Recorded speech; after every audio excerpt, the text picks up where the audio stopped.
கர்த்தராகிய இயேசு கிறிஸ்து நாமத்தினாலே உங்களுக்கு என் அன்பின் வாழ்த்துக்களை தெரிவித்துக் கொள்கிறேன். கர்த்தர் நம்மோடு இடைப்படுவாராக. கர்த்தர் நம்மோடு இடைப்பட்டு ஆசீர்வதிப்பாராக. கர்த்தர் நாம் ஸ்தோத்திரம். இதுல நம்ம ஆண்டவர் ரொம்ப இரக்கம் உள்ளவர். நம்ம கேட்டா பதில் கொடுக்கிற ஆண்டவர். இந்த மத்தேயு 7:7 கேளுங்கள் அப்போது உங்களுக்கு கொடுக்கப்படும், தேடுங்கள் அப்போது கண்டறிவீர்கள், தட்டுங்கள் அப்போது உங்களுக்கு திறக்கப்படும். கேளுங்க நான் கொடுக்குறேன்னு கர்த்தர் சொல்றாரு. இப்ப கேட்டா பதில் கொடுக்கிற தேவன் நம்முடைய தேவன்.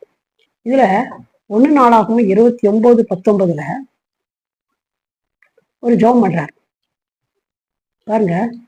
என் குமாரனாகிய சாலமோன் உம்முடைய கற்பனைகளையும் உம்முடைய சாட்சிகளையும் உம்முடைய கட்டளைகளையும் கை கொள்ளும்படிக்கு இவைகளை எல்லாவற்றையும் செய்து நான் ஆயத்தம் பண்ணின இந்த அரண்மனையை கட்டும்படிக்கு அவனுக்கு உத்தம இருதயத்தை தந்தள்ளும் என்றார்.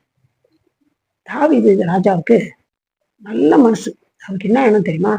ஆண்டவருக்கு ஏதாவது செய்யணும்னு கர்த்தர் விரும்புகிறார். அவரு என்னன்னா, எவ்வளோ கேதுர் மரத்தினால் செய்யப்பட்ட அருமையான பங்களால வீட்டுல நான் இருக்கிறேன். என் ஆண்டவருடைய பெட்டி எங்க இருக்குதுனாக்கா திரை நடுவில் இருக்குதே. ஐயோ அப்படி இல்லை, ஆண்டவருக்கு கண்டிப்பா ஒரு நல்ல ஆலயம் கட்டணும்னு சொல்லி விரும்பினார்.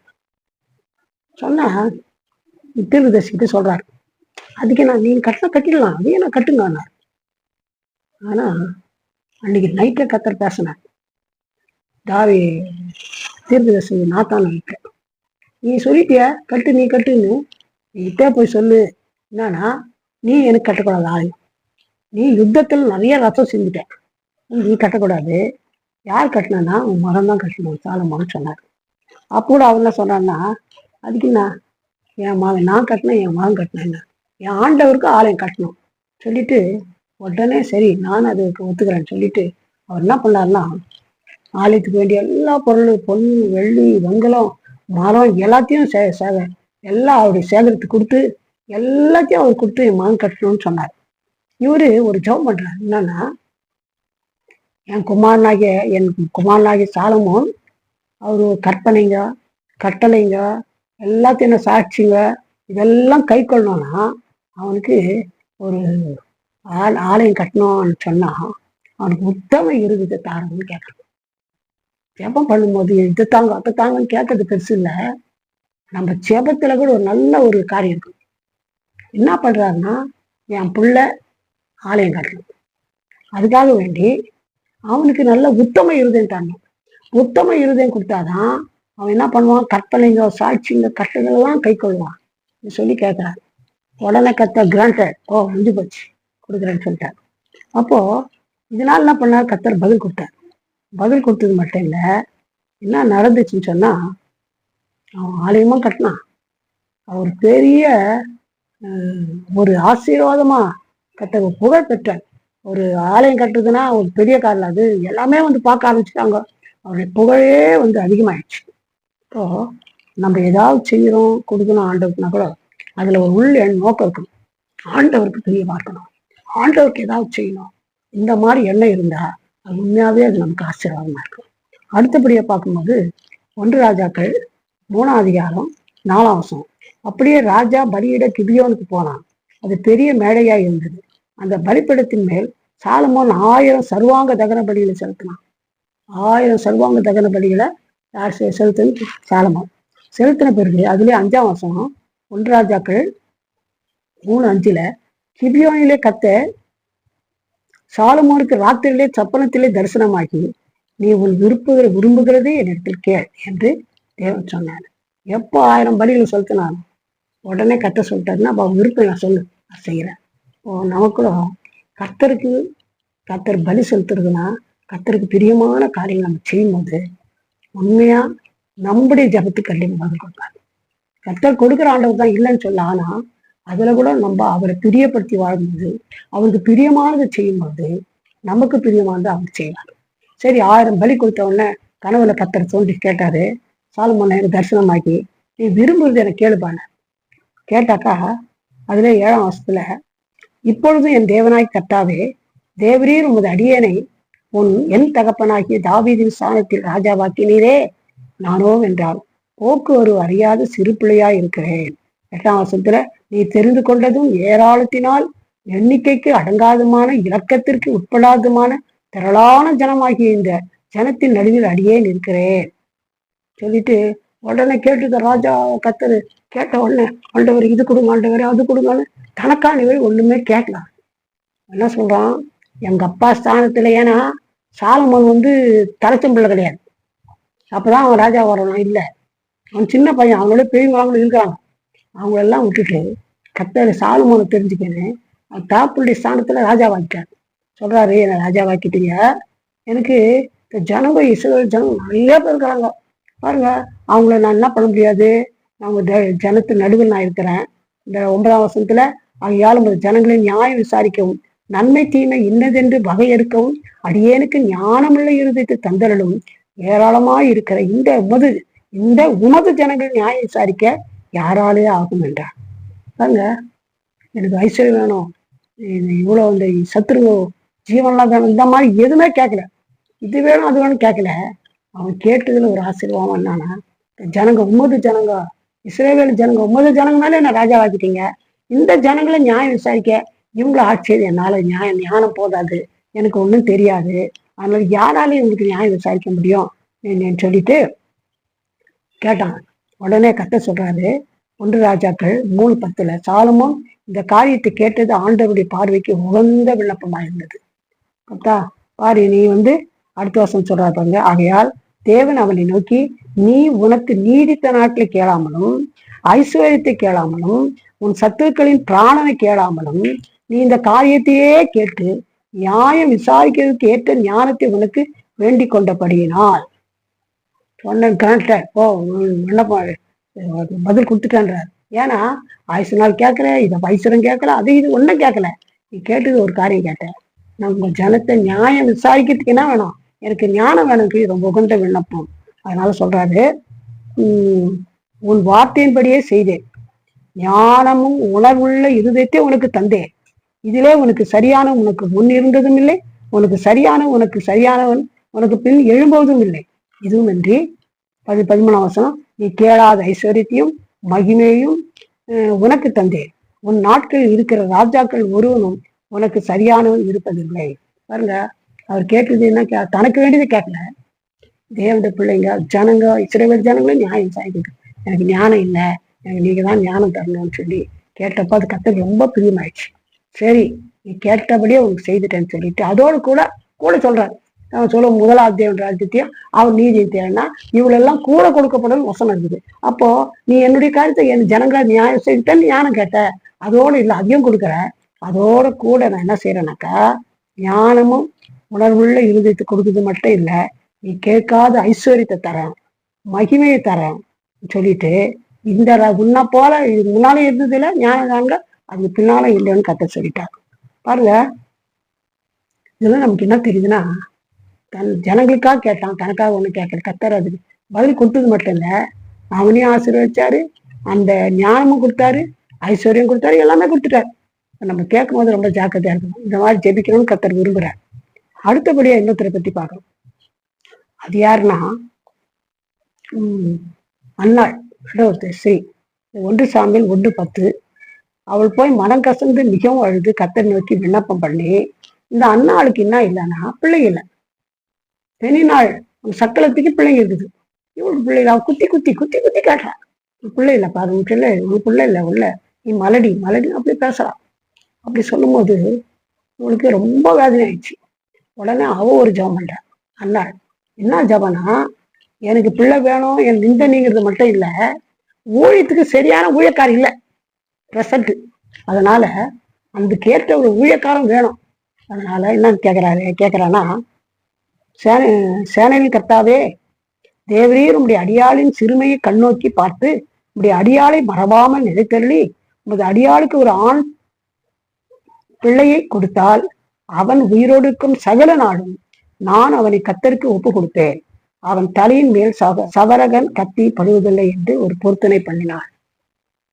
தனக்காக பிள்ளை வேணும் நின்ற போனோம் மட்டும் கேட்கல, ஒரு பிள்ளை ஆண் பிள்ளை கொடுத்தா ஊழியத்துல இப்ப சரியான ஊழியக்காரர் இல்லை.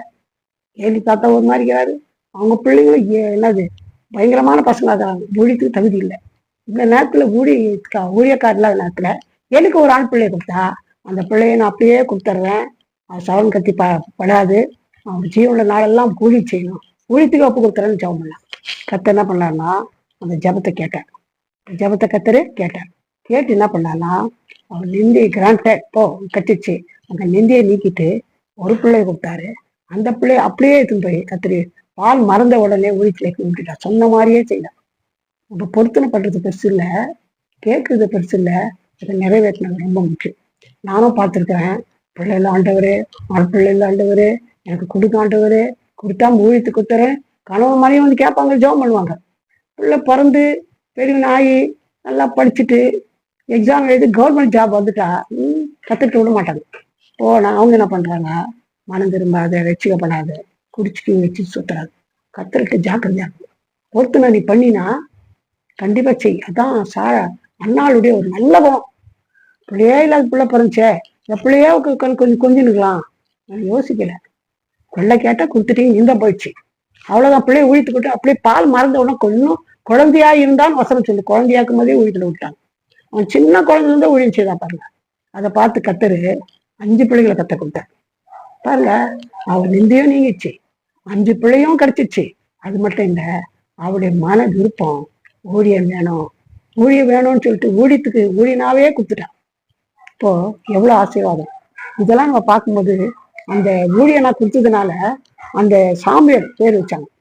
அந்த சாமியல் ஒரு தீர்க்கதரிசி, ஒரு நியாயாதிபதி, ஒரு ஆசாரி, 3 போஸ்ட் கொடுத்தாரு. இந்த பெணி நாளுக்கு இத்தனை பிள்ளைங்க பையனா பொண்ணாலும் தெரியல, அவங்க என்ன வேலை பண்ண ஒண்ணுமே இல்லை அவங்கள பற்றி பைபிள். ஆனா பிள்ளை இல்லாதது கத்தர்கிட்ட பொருத்தனை பண்ணி கேட்ட இந்த பிள்ளைய கத்தர் ஊழித்து கொடுத்தது போல அவன் ஆசீர்வாதமான ஊழியக்காரனா. தான் முதல் பெயர் சபா வரலாம் அவர் பெரிய 3 ஜட்ஜாக 3 எல்லா இடத்துக்கும் 3 பதவியில இருந்தார். கத்த நாம் ஸ்தோத்திரம். இப்போ நம்ம கத்தட்டு ஏதாவது கேட்டா நம்ம என்ன பண்ணோம், அதை வாங்கி நம்மளே வச்சுக்கூடாது. இதுதான் இந்த ரகசியத்தோட தான் சொல்றேன். கத்த கேட்கணும், இது கொடுங்க, அது வாங்கிட்டு எனக்கு வேணும், என் வீட்டுக்கு என் குடும்பத்துக்கு நான் நல்லா இப்படி யோசிக்காதீங்க. ஆண்டவருக்கு எனக்கு நீ கொடுத்தா உங்க கொடுக்குற ஆண்டவரேன்னு சொல்லுங்க. ஐயோ பிள்ளைகள் ஆண்டவரே, பிள்ளை கொடுத்தா ஊழித்து கொடுக்குறேன்னு சொல்லுங்க. நீங்க என்ன பண்ணலாம், பிள்ளைங்க ஒரு 3 பேர் 4 பேர் கூட வைப்பாங்க, 2 பிள்ளைங்க கூட இருப்பாங்க, இந்த 1 பிள்ளை கூட இருக்கட்டும், இந்த பிள்ளைய ஊழித்து கொடுக்குறேன்னு ஜெபம் பண்ணி பாருங்க. அந்த பிள்ளை ஆசீர்வாதமா இருக்கும். ஒரு நல்ல சாட்சி ஒன்று கேட்டேன்.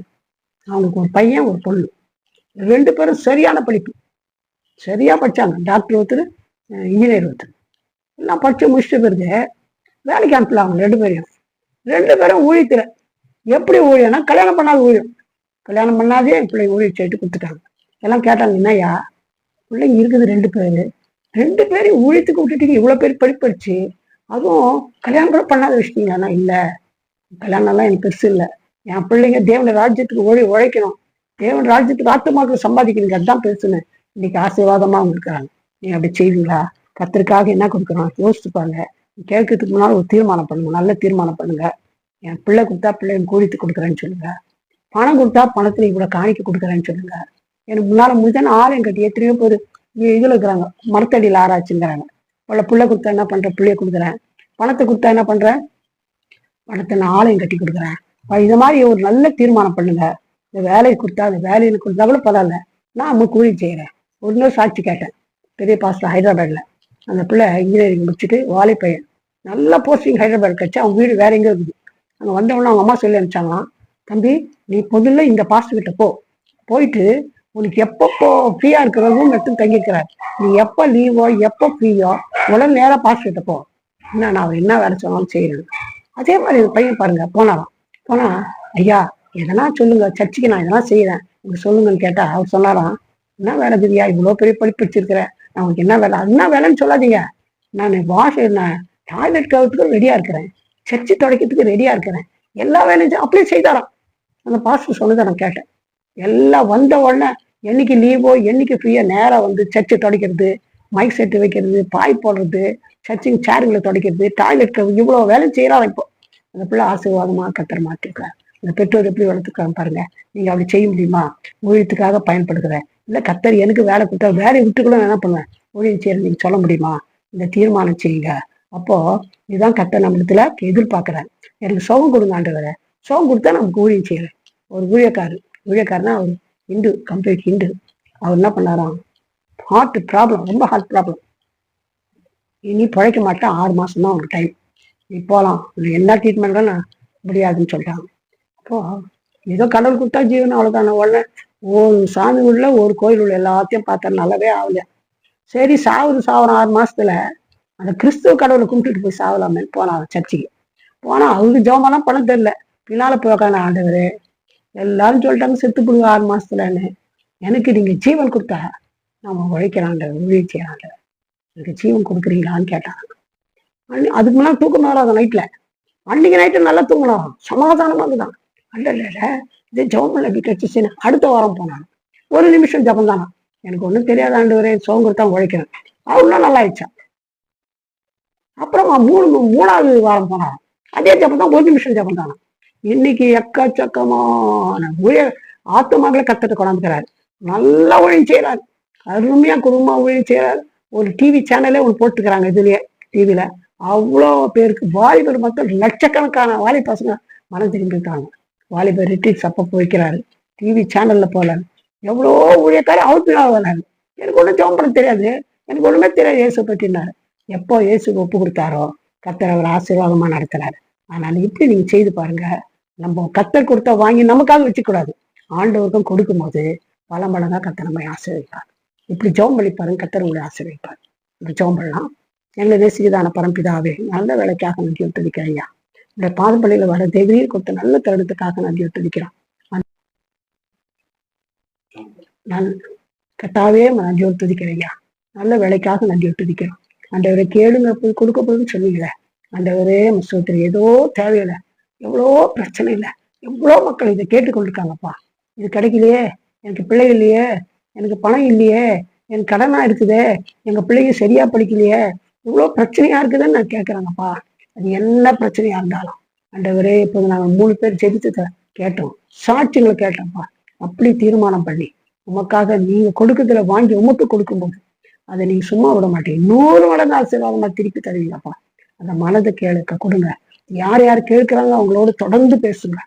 பிரச்சனை எனக்கு விடுதலையே இல்லைன்னு நினைக்கிறாங்க, நான் உம்மிடத்துல ஒரு மாதிரி விடுதலை கொடுத்து ஆசீர்வதிக்கிற தேவன். அற்புதம் செய்யுங்க, பெரிய காரியம் செய்யுங்க. எல்லா கடன் பிரச்சனையும் மாட்டுங்க, பண தேவையை சந்தித்தரலாம், வியாதியிலிருந்து விடுதலை தாங்க, கோர்ட்டு கேஸ்ல இருந்து விடுதலை தாங்க. ஆண்டவரே, ஞானம் இல்லாத பிள்ளைகளுக்கு ஞானத்தை கொடுத்து படிக்கிறதுக்கு அற்புதம் செய்யுங்க. மக்கா ஜீவிக்க பிழைக்க உழைக்க சித்தம் செய்ய அதனால போல ஆண்டவரே பொருத்தனை பண்ணி ஜெபித்து உதவிச்சிங்க, பெரிய காரியம் செய்யுங்க. பொறுப்புள்ள கருத்துக்குள்ள நம்ம தாழ்த்த இயேசுவின் நாமத்தில் ஜெபம் கேளும் பிதாவே, ஆமென். God bless you.